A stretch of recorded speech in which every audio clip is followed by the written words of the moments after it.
మీ ఎలాంటి వ్యాపార ప్రకటనలకైనా వెంటనే మా ఛానల్ సంప్రదించండి. అందరికీ నమస్కారం, నేను శిరీష. ఈరోజు మనతో పాటు ఉన్నారు ప్రముఖ తంత్ర జ్యోతిష్యులు, జ్యోతిష్య రత్న, జ్యోతిష్య సామ్రాట్ చింతా రుక్మందర్ రావు గారు గురుగారితో మాట్లాడదాం. గురుగారు నమస్కారం. మాతృదేవోభవ, పితృదేవోభవ, ఆచార్య దేవోభవ. ఓం నమో మాందేశ్వరాయ నమః. గురుగారు చూస్తుండగా 2025 సంవత్సరం అయిపోయింది, నూతన ఆంగ్ల సంవత్సరం 2026లోకి అడుగు పెడుతున్నాం. సో ముఖ్యంగా ప్రతి ఒక్కరికి ఉండేదే వారికి ఎలా ఉండబోతుంది ఈ సంవత్సరం అంతా అని తెలుసుకోవాలనుకుంటారు. సో ముఖ్యంగా తులారాశి వారికి ఎలా ఉండబోతుంది అంటారు? ఈ సంవత్సరం అంతా ఎలాంటి జాగ్రత్తలు తీసుకోవాలంటారు? ఏ దైవాన్ని పూజించమంటారు? 2026 సంవత్సరం ఆంగ్ల సంవత్సరం జనవరి నుంచి డిసెంబర్ వరకు తులారాశి వారి యొక్క సంవత్సర ఫలితాలను చెప్పుకునే ముందు ఈ రాశి యొక్క ప్రత్యేకతలు కొద్దిగా చెప్పుకొని వారి యొక్క ఫలితాలు ఈ సంవత్సరంలో మాట్లాడుకుందాం. తుల రాశి అంటే త్రాసు తక్కెడ, అంటే ఏది ఎక్కువ ఉంది ఏది తక్కువ ఉంది రెండు సమంగా ఉన్నాయి లేదా తెలియజేసేది. అంటే న్యాయము అన్యాయం అనొచ్చు, భార్య భర్త అని చెప్పచ్చు. ఇట్లా అన్నిట్లో ఎక్కువ తక్కువ అన్నిటినీ సమంగా ఉందో లేదని తెలియజేసేటువంటిది ఇది. అందుకే న్యాయము అన్యాయం అని కాబట్టి న్యాయదేవ చేతిలో కూడా ఇది పెట్టుంటారు కోర్టులో. ఇక్కడ ఈ రాశిలోనే శనేశ్వరుడు ఉచ్చస్థితి పొందుతాడు. శనేశ్వరుడు అంటే ధర్మదేవత, కర్మకారకుడు. కాబట్టి ఇది ధర్మరాశి అని చెప్పచ్చు. ఇప్పుడు భార్య భర్త రెండు, ఒక వైపు భార్య ఒక వైపు భర్త, ఇద్దరు అండర్స్టాండింగ్ ఉన్నారు లేదా, ఎవరు బాగున్నారు ఎవరు బాగలేదు ఇవన్నీ తెలియజేస్తుంది. అంటే దాంపత్యాన్ని తెలియజేస్తుంది. అంటే మేషరాశి కాలపురుషుడికి 7వ రాశి. కాలపురుషుడు అంటే కాలపురుషుడు 7వ రాశి తల, మేషం తల. అట్లా వృషభం భుజములు, గొంతు భుజములు, మిథునము చేతులు, కమ్యూనికేషన్ చెప్పాను కదా. మిథునం అంటే మన చేతితో చేసే పని. కర్కాటకం అంటే చెస్టు, మరి సింహం అంటే హార్టు, కన్య అంటే కడుపు, తుల అంటే జెనెటికల్ ఆర్గన్స్, అంటే భార్యాభర్త చేసుకునే సంసారం యొక్క శక్తి ఇక్కడే ఉంటుంది. అందుకే దాంపత్యంలో ఈ తులారాశి లగ్నంలో పుట్టిన వాళ్ళకి ఎక్కువ సమస్యలు వస్తాయి. చిన్న చిన్న విషయాలకి వీళ్ళు కోపాలకు, పట్టింపులకు, పంతాలకు వెళ్ళిపోయేసి ఎక్కడికో తెచ్చుకుంటారు. తులా లగ్నం అంటే ఆటోమేటిక్ థంబ్ రూల్, వీళ్ళకు వైవాహిక జీవితంలో ట్రబుల్స్ ఉంటుందని చెప్పేయచ్చు. చిన్న విషయం కూడా అడ్జస్ట్ చేసుకోరు, చిన్న తప్పు ఉంటే కూడా అడ్జస్ట్ చేసుకోరు. పెద్దలు చెప్తే అది అంత చిన్న విషయానికి అడ్జస్ట్ చేసుకోకపోవడం ఏంది అంటారు. నాకు నచ్చదు. ఎక్కువగా సెకండ్ మ్యారేజ్ జరగడానికి, లేదు భార్యాభర్తలు దూరంగా అవడానికి, లేదా ఒకే ఇంట్లో ఉంటే కూడా వాళ్ళు దూరంగా ఉన్నంత ఫీలింగ్లో ఆ రూమ్లో ఒకరు ఈ రూమ్లో పడుకోవడానికి హెచ్చు తగ్గులు ఈ తుల అంటే. సరైన సంసార జీవితం లేకపోవడానికి అవకాశాలు ఎక్కువ. ఈ రాశిలో పుట్టి లేదా ఈ లగ్నంలో పుట్టితే ఈ ప్రభావం ఎక్కువ, రాశి కన్నా లగ్నం ప్రభావం ఎక్కువ. ఈ లగ్నంలో పుట్టి అన్యోన్య దాంపత్యంగా ఉంటే ఇంక వాళ్ళు నిజంగా భూమిపైన అదృష్టవంతులు. అంటే వీళ్ళ యొక్క దాంపత్య విషయాల్లో హెచ్చు తగ్గులు ఇటువైపు పేరెంట్స్ అటువైపు పేరెంట్స్ చూస్తూ ఉంటారు. చూడ చక్కగా ఉన్నారు, వీళ్ళెందుకు అన్యోన్యంగా లేరు అనేసి చిన్నప్పటి నుంచి వీళ్ళ యొక్క హెచ్చు తగ్గులు పిల్లలు చూస్తూనే ఉంటారు. మా అమ్మ మనని ఎప్పుడు ఏదో ఒకదానికి గొడవలు పడుతూనే ఉంటారు అని వాళ్ళు చూస్తూనే ఉంటారు. వాళ్ళ కామన్ అయిపోతాయి కొంతకాలానికి. పిల్లల కోసం కలిసి ఉందాము, పిల్లల కోసం మనం పీటల పైన వాళ్ళ పరువు పరీక్షలు ఇంపార్టెంట్ కదా, తల్లిదండ్రి ఇటువంటివన్నీ ఇక్కడే తయారయ్యేది. తర్వాత ఇక్కడ ఈ రాశి యొక్క ప్రభావం ఎలా ఉంటుంది, వీళ్ళు దీన్ని సెర్చ్ చేసుకుంటే చాలు. సింపుల్. ఇప్పుడు ఒక వాచ్ ఉంటుంది, ఒక బ్యాలెన్స్ ముళ్ళు ఉంటుంది, దాన్ని ఓపెన్ చేసి చూసి తెలుస్తుంది. చిన్న ముళ్ళే, అది పడిపోయినట్టే ఆడుతూ ఉంటుంది. కింద చూస్తే పడిపోతున్నాం అనిపిస్తుంది, కానీ 24 hours తిప్పుతుంది. దాన్ని బ్యాలెన్స్ ముళ్ళు అంటారు. సేమ్ మన మైండ్లో కూడా అలాంటి బ్యాలెన్స్ ముళ్ళు ఉంటుంది. దాన్ని మనం కరెక్ట్గా బ్యాలెన్స్ లేదు, పడిపోతే పడిపోతుంది, లేదు కంటిన్యూ చేస్తే లైఫ్ టైం ఉంటుంది. ఆ సైకలాజికల్ బ్యాలెన్స్ వీళ్ళు తెచ్చుకోవాలి. తెచ్చుకుంటే మంచి, వీళ్ళు ఎవరిని కేర్ చేయరు. ఎవరికైనా నచ్చకపోతే అది ఎవరైనా కావచ్చు, ఐక్యరాజ్యం అధ్యక్షుడు కానీ పక్కన అంటారు. అలా ఉంటుంది, అంత షార్ప్గా ఉంటుంది. మళ్ళీ తప్పు నేను చేయలేదు, నేను ఎందుకు కాంప్రమైజ్ కావాలి? ఇప్పుడు ధర్మదేవత ఏం చెప్తుంది? ధర్మంగా ఉంటుందండి. నేను ధర్మంగా ఉన్నాను, కానీ ఇప్పుడు దేశకాలమాన పరిస్థితులు అయినట్టు నటించడము, జీవించడము, పోషించడమే జీవితం. ఎవరితో నటించాలి? సమాజంతో. ఎవరితో జీవించాలి? భార్య పిల్లలతో. ఎవరిని పోషించాలి? కుటుంబాన్ని. సమాజాన్ని పోషించాలంటే అవుతుందా? కాబట్టి ఈ మూడే జీవితం. ఈ మూడిట్లో వీళ్ళు ఎక్కడ నటించాలి, ఎక్కడ జీవించాలో తెలుసుకుంటే చాలు. కుటుంబంతో, భార్యతో జీవించాలి. అన్నది మన భార్యే కదా, ఎదురుంటే మేము తిట్టలేదు కదా. అన్నది మన భర్తే కదా, ఏదో ఊరి నుంచి ఎవడో ఛార్జ్ పెట్టుకొచ్చి తిట్టలే కదా. మన భర్తనే మనం ఇంత దూరం పెట్టాల్సిన అవసరం ఏమొచ్చింది? ఇప్పుడు కొంతమంది చాలామంది అందానికి ప్రాధాన్యత ఇచ్చేస్తున్నారు. ఇప్పుడు కాళికాదేవి ఉంటుంది, ఆమె జగన్మాతగా ఆరాధిస్తున్నారు. ఆమె నల్లగా ఉంది, కూరలు చాచుకొని ఉంది, ఐశ్వర్య లేదంటారా? మనకు ఎటువంటి రూపురేఖలు ఉన్నటువంటి భార్యని ఇవ్వాలో భగవంతుడు ఇచ్చాడు. ఇప్పుడు వీళ్ళే కాదు, ఎవరైనా సరే తన భార్య తప్ప ఈ ప్రపంచంలో ప్రతి స్త్రీ పురుషుల్లాగా కనిపించే విధంగా అప్డేట్ అయిపోవాలి. ఏ స్త్రీ అయినా సరే తన భర్త తప్ప మిగిలిన పురుషులంతా ఆడవాళ్ళలాగా చూడగలిగే విధంగా అప్డేట్ అయిపోవాలి. సమస్య ఉంది. ప్రలోభాలకు ఎందుకు గురవుతారు అసలు? ఇలా ఎందుకు అప్డేట్ గారు? నా భర్త నల్లగా ఉన్నాడు, పుల్లగా ఉన్నాడు, తెల్లగా ఉన్నాడు అంటే అన్నీ చూసే కదా పెళ్లి చేసుకున్నాము. ఆ పెళ్ళైన తర్వాత కలర్స్ మారిపోతారా? మారరు కదా. కాబట్టి ఎవరి భర్త వాళ్ళకు హీరో, ఎవరి భార్య వాళ్ళకు హీరోయిన్. చూడగలిగే చూపుతో చూస్తే నీగ్రోలు కూడా అందంగా కనిపిస్తారు. చూసే విధానం తెలియకపోతే మహా అందగత్తి అయినటువంటి హీరోయిన్ కూడా నీగ్రోలాగా కనిపిస్తుంది. చూసే విధానం ఉంది. ఇది చాలా ఇంపార్టెంట్. ఇది దాంపత్య రాశి అని చెప్పాను. భర్తను ఎలా చూడాలి, ఎలా ఆలోచించుకోవాలి, భార్యను ఎలా చూడాలి, ఎలా ఆలోచించుకోవాలి. ఎటువంటి సంసారం అనేది గోప్యమైనది, అది గోప్యమైనది. దాన్ని బహిర్గతం చేసుకోకూడదు. బహిర్గతం చేయాల్సిన కొన్ని ఉంటాయి, దాన్ని గోప్యంగా పెట్టకూడదు. కాబట్టి ఈ గోప్యత పాటించాలి. అందుకే మర్మావయవాలు అని చెప్పాను నేను, జెనెటికల్ ఆర్గాన్స్ అని చెప్పాను. బట్ మనం బహిర్గతం చేసుకుని తిరుగుతారు ఎవరన్నా? ఇంతే, రహస్యం కూడా అంతే. సంసార ధర్మం అనేది అది గోప్యంగానే ఉంటుంది, దాని ఫలితం బహిర్గతం అవుతుంది. మంచి సంసారము, సంతోషము, పిల్లలు అంతా బహిర్గతం అవుతుంది. కాబట్టి ఈ రాశిలో ఎంతో అందుకే ధర్మదేవత ఇక్కడ ఉంది. ధర్మదేవతను మించిన దేవతలు ఎవరున్నారు? బ్రహ్మ, విష్ణు, మహేశ్వరుడు కూడా ఆ ముందు చేతులు కట్టుకోవాల్సింది. తప్పు చేస్తే ధర్మదేవత ముందు వాళ్ళు కూడా చేతులు కట్టుకోవాల్సింది. ధర్మానికి ఎవరైనా అతీతులు కాదు. ఎంతటి వారైనా కోర్టులోకి వెళ్ళి ఒక దేశ ప్రధాని కావచ్చు, ఇంకొకరు కావచ్చు, కోర్టులోకి వెళ్ళి ధర్మదేవత ముందు నిలుచుకుంటున్నారు వాళ్ళు.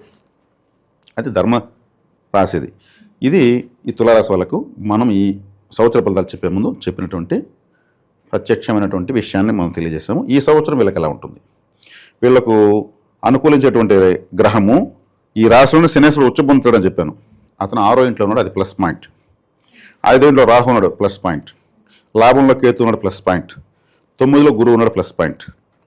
ఈ కాలసర్ప దోషము అనేది ఒకటి ఏర్పడుతూ ఉంది. దానివల్ల వీళ్ళకు 60% బెనిఫిట్, 40% మైనస్, లేదు 70 కూడా వస్తుంది. కాలసర్ప దోషం రాహుకేతుల మధ్యలోనే ఉన్నాయి. ఎందుకు 70% వరకు నేను బెనిఫిట్ అన్నానంటే, ఈ రాశిలో స్వాతి నక్షత్రం ఉంది. స్వాతి నక్షత్రం రాహుదే. నక్షత్రాల్లో స్వాతి నక్షత్రం తెలియని లేరు. ఆ నక్షత్రం అమ్మాయి పుట్టినా అబ్బాయి పుట్టినా ఎవరికి దోషం లేదు. బిడ్డ పుట్టిన టైంకి ఎవరికి చెడ్డదంటే ఈ నక్షత్రం ఎవరికి అందరికీ మంచిది. ఈ స్వాతి నక్షత్రంలో పడేటువంటి వర్షాలు కూడా అద్భుతమైనవి, తడిస్తే కూడా మంచిది. ముత్యాలు తయారది అప్పుడే. స్వాతి ముత్యం లాంటి మనస్తత్వం నాదే అంటూ ఉంటారు. అద్భుతమైన నక్షత్రం అది. ఆ నక్షత్రం నరసింహస్వామి పుట్టాడు. మనం తినే తేనె, కాఫీ స్వాతి నక్షత్రమే. కమ్మటి పదార్థాలంతా స్వాతి నక్షత్రం. వినడానికి ఆ నక్షత్రం పేరు చెప్తుంటే అంత అద్భుతంగా ఉంటుంది. స్వాతి నక్షత్రం ఉన్న అమ్మాయిని వివాహం చేసుకుంటే వాళ్ళకి లేని అదృష్టం కలిసి వస్తుందంటారు. నక్షత్రానికి అమ్మాయిని తీసుకునేచ్చు, ఇంకా ఆ అమ్మాయికి ఒళ్ళంత నగలు వేసి తీసుకొచ్చుకునేచ్చు అని ప్రాచీన కాలంలో నానుడి. ఆ నక్షత్రానికి అంత ఇది ఉంది. ఆ నక్షత్రానికి అధిపతి ఎవరు? రాహువు. ఈ రాశి ఎవరిది? శుక్రుడిది. శుక్ర రాహువులు ఎవరు? గురు శిష్యులు. వీళ్ళిద్దరు కలుస్తున్నారు 5వ ఇంట్లో, అంటే పంచమ స్థానంలో. కాకపోతే పితృదోష ప్రభావం అయితే ఎక్కువ ఉంది.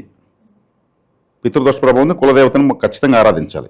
కులదేవత ఆరాధన చేసేవాళ్ళు జ్యోతిషం అవసరం లేదు. టైంపాస్ కావాలంటే ఆ జోసిడు ఎలా చెప్తున్నాడు, ఈ జోసిడు ఎలా చెప్తున్నాడు అని కావాలంటే చూడొచ్చే కానీ వీళ్ళు చెప్తున్నది మనకేదవుతుంది కానీ భయపడాల్సిన అవసరం లేదు.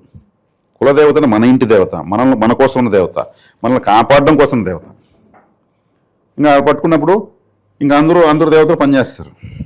కాబట్టి కులదేవత ఆరాధన చేయాలి, గరుడారాధన చేసుకోవచ్చు. ఒక విధంగా వీళ్ళకి మృత సంజీవిని యోగం కూడా ఉంటుంది. ఈ రాశి వాళ్ళకు మృత సంజీవిని యోగం అంటే ఎలా ఉంటుంది? శుక్రుడు మృత సంజీవిని విద్య తెలిసిన వాడు శుక్రుడు, చనిపోయిన వాళ్ళు మళ్ళీ బతికించేది. కరోనా రాని ఇంకా ప్రపంచం అంతా కూడా ఎవరు చనిపోతున్నాయి, ఆడవాళ్ళు చనిపోయారు, వీళ్ళకేం కాదు. ఒకవేళ వీళ్ళకే కూడా రాని చివరి నిమిషంలో కోలుకొని వాళ్ళు బయట వచ్చేస్తారు. చచ్చిపోతున్నప్పుడు బయటకు పోయినాడు అంటారు. అది మృత సంజీవిని. చివరి వరకు వెళ్ళినా వచ్చేస్తారు. ఏట్లో కొట్టుకోమని ఆ పక్కన చెట్టు దొరుకుతుంది, దాన్ని పట్టుకుని బయటకు వచ్చేస్తారు. అది మృత సంజీవిని యోగం అంటే. అది శుక్రుడు, రాశ్యాధిపతి శుక్రుడు. రాహు కూడా ఇస్తారు. రాహు కలియుగానికి అధిపతి. కలియుగం ఎవరి చేతిలో ఉందంటే రాహు చేతిలో ఉంది.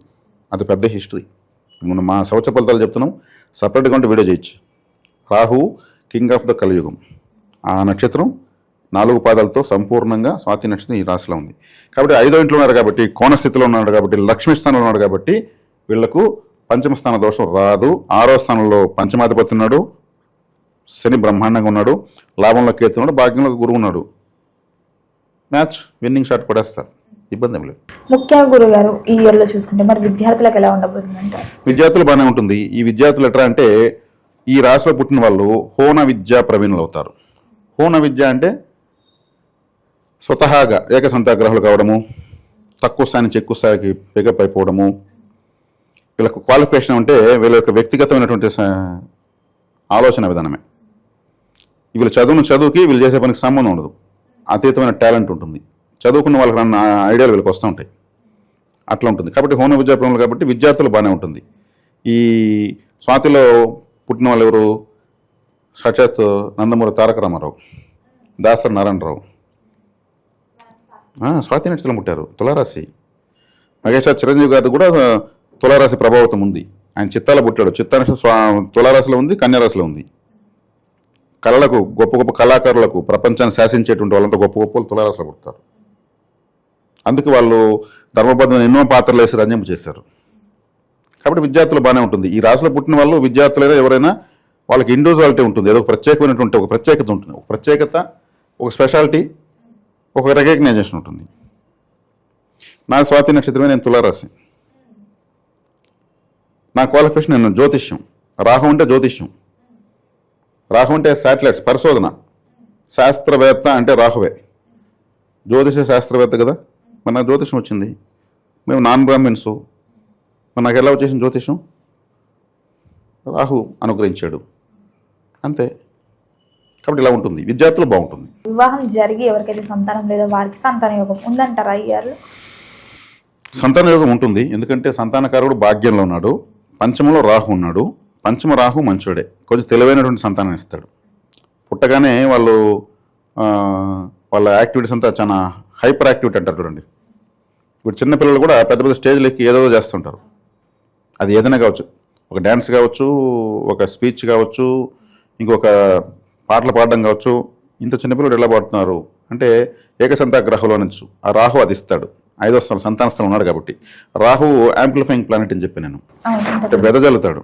ఆయన సంతాన స్థలం ఉన్నప్పుడు ఏం చేస్తాడంటే ఆ భావాన్ని ఇంకా ఎక్కువగా ఇచ్చేస్తాడు. కాబట్టి వీళ్ళకు రాహుకాలం కూడా కలిసి వస్తుంది. రాహు శుభకార్యమైనప్పుడు రాహుకాలం కలిసి వస్తుంది. Silver colour, maroon colour, ash colour, grey related colours ఇవన్నీ కలిసి వస్తాయి. తేనె కాఫీ ఎక్కువ తీసుకోవచ్చు, బాగుంటుంది. అదేవిధంగా పులిహోర బాగా తినచ్చు, సుబ్రహ్మణ్య ఆరాధన, కంచి కామాక్షి ఆరాధన బాగా చేయొచ్చు. ఇది రాష్ట్ర వాళ్ళకు స్పెషాలిటీస్ ఎక్కువ. అలాగే గురుగారు ఈ సినీ రంగాల వారికి అలాగే రాజకీయ రంగంలో వారికి ఎలా ఉండబోతుంది అంటారు? రాజకీయ రంగంలో అంటే ఈ రాశిలో పుట్టిన వాళ్ళు రాజకీయ సలహాదారులుగా బాగా పనిచేస్తారు. వీళ్ళు ముఖ్యంగా వాచ్ కట్టకూడదు, వాచ్ డిజిటల్ వాచ్ కట్టాలి. ముళ్ళు, పెద్ద ముళ్ళు, చిన్న ముళ్ళు, సన్న ముళ్ళు వాచ్ కట్టకూడదు. వీళ్ళు డిజిటల్ వాచ్ నెంబర్లు ఇలా పడుతూ అది రాహు. ముండ్లు ఉండి తిరుగుతుంటే సూర్యుడు వీళ్ళకి పాపగ్రహం, పాప యొక్క సంబంధ వస్తువు వీళ్ళు కట్టకూడదు. డిజిటల్ వాచ్ కట్టచ్చు, బాగుంటుంది, టైం కలిసి వస్తుంది. లేదంటే వాల్ క్లాక్స్ శివాలయంలో కానుక గిఫ్ట్గా పెడతా ఉండొచ్చు, టైం కలిసి వస్తుంది. ఏదైతే కలిసిందో ఆ వస్తువును మనం ఇవ్వాలి, కలిసి వచ్చేదాన్ని స్వీకరించాలి. అదే రాజకీయ రంగంలోనూ వీళ్ళు ఇది కళారంగం అని చెప్పేసిన మనిషి జీవితంలో ప్రతి ఒక్కటి ఒక కళే కదా. కాబట్టి కళారంగానికి నిలయం ఇది. కాబట్టి ఏ కళలోనే వీళ్ళు రాణిస్తారు. ఇండివిజువాలిటీ ఎక్కువ అని చెప్పాను, అది కాకపోతే ఇది కాకపోతే జీవితంలో దూరేస్తారు. పూర్ణ విద్య అంటే స్వతహాగా నేర్చుకునేస్తారు. కాబట్టి వీళ్ళకు ఈ రాష్ట్రంలో అన్ని రంగాల వాళ్ళకి ఈ సంవత్సరం బాగుంది, సంపూర్ణంగా ఇది చెప్పొచ్చు. రైతులకు ఎలా ఉండబోతుంది? ముఖ్యంగా రైతులకు ఎత్తుకుంటే మినుముల పంట, నూగుల పంట, నల్లపు రంగు రిలేటెడ్, బ్లాక్ రిలేటెడ్, బూడిద రంగు పంటలు ఇట్లాంటివన్నీ బాగా చేయొచ్చు. అంటే ఆ లీవ్స్ అంటే ఆకులు, ధాన్యాలు ఈ టైప్ ఈ కలర్స్ ఏదైతే కలిసి వస్తాయో ఆ కలర్స్లో ఉన్నవన్నీ చేసుకోవచ్చు. ఇక మట్టి కూడా అలాంటి రంగులు ఉంటాయి, ఎరుపు రంగు మట్టి, నల్ల మట్టి ఇట్లంతా అంటుంటారు కదా. ఆ విధమైన మట్టి ఉన్న వాళ్ళు కూడా బాగా పంటలు కలిసి వస్తాయి. తుల అంటేనే వ్యాపారం, ప్రపంచ వ్యాపారం అంతా తులారాశిలో ఉంటుంది. కాబట్టి వీళ్ళకి వ్యాపారస్తులకు బాగుంది. బాగుంది, చక్కగా ఉంది. గురుగారు ముఖ్యంగా చూసుకుంటే మరి ఈ ఇయర్ మొత్తం బాగుండాలంటే ఏ దైవాన్ని పూజించమంటారు, ఎలాంటి పరిహారాలు చేయొచ్చు అంటారు? వీళ్ళకు రాశ్యాధిపతి శుక్రుడు యొక్క ప్రభావం ఎక్కడ ఉంటుందంటే తిరుచానూరు పద్మావతి అమ్మవారు అన్నారు కదా, అక్కడ శుక్రగ్రహ ప్రభావం ఎక్కువ ఉంది. అక్కడ తరచూ వెళ్ళొస్తూ ఉంటే ఈ రాశి యాక్టివేట్ అవుతూ ఉంటుంది. అదేవిధంగా రాహు ప్రభావం ఎక్కువ ఎక్కడ ఉంటుంది, శ్రీకాళహస్తి వెళ్ళొస్తుంటే వీళ్ళ రాహు యాక్టివేట్ అవుతుంటాడు. అక్కడ వెళ్ళి దర్శనం చేసుకొని రావాలి. ఇతర పూజలు ఆ పూజలకి డబ్బు ఉండిలో వేసేయండి. ఆలయ అభివృద్ధికి మనం పాటుపడాలి కాబట్టి. అదేవిధంగా శుక్రుడి యొక్క ప్రభావము శ్రీరంగం, తమిళనాడు శ్రీరంగం ఉంది. శ్రీరంగం టెంపుల్ శుక్రగ్రహ ప్రభావంలో ఉంటుంది. అక్కడికి వెళ్ళి పుణ్యక్షేత్రంలో నిద్ర చేయాలంటారు. అక్కడ పోయి నిద్ర చేయడం వల్ల మన నెగిటివ్ లాగేస్తుంది, క్షేత్రం పాజిటివ్ లోడ్ అయిపోతుంది. నెగిటివ్ వదిలేసి పాజిటివ్ లోడ్ చేసుకొస్తాం. ఇట్లా గ్రహాలకు సపరేట్గా ఆలయాలు ఉన్నాయి.